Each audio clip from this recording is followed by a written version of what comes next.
Portsmouth joined the rest of the country in a show of solidarity on Monday. The flags were flying as the clock tower struck 11 and the Guildhall Square fell silent. People took a minute to reflect on the events of last week when a fire swept through the 24-storey building of the Grenfell Tower in London. Hundreds have been left homeless, with around 79 feared dead.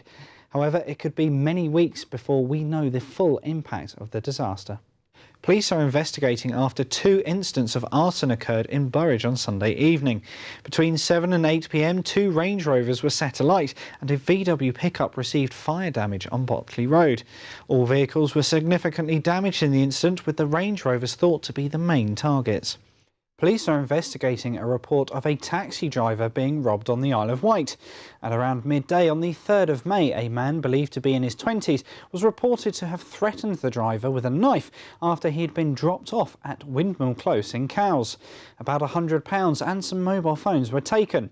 The suspect is being described as white, of slim build, 5 foot 8 inches tall with blonde hair. He was wearing a grey top and grey shorts and had a distinctive large reddish and beige plaster on his right thigh. And Southampton Airport has announced that it has played host to over 2 million passengers travelling in a rolling year.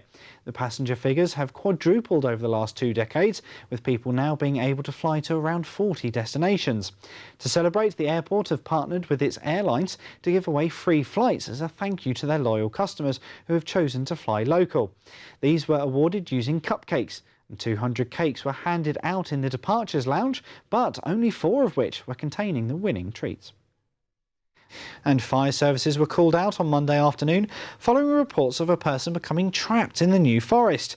A woman had become stuck in the mud up to her waist near the Sir Walter Tyrrell pub. Fire crews were able to pull the woman to safety, although she was described to be rather cold. And Whitelink will be supporting the island's popular family festival, Jack Up the 80s, this August. They'll be offering discounted travel to the Isle of Wight for fans of all ages. The event will be held at the Smallbrook Stadium in Ryde. Set to perform this year are Jason Donovan, Nick Kershaw and Alexander O'Neill. And the Cowes floating bridge was once again pulled out of service. The vessel only returned to service on Wednesday after the Maritime and Coast Guard Agency forced the council to suspend operations.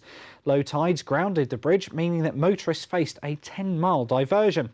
The floating bridge has now resumed normal servicing though, having refloated on the high tide.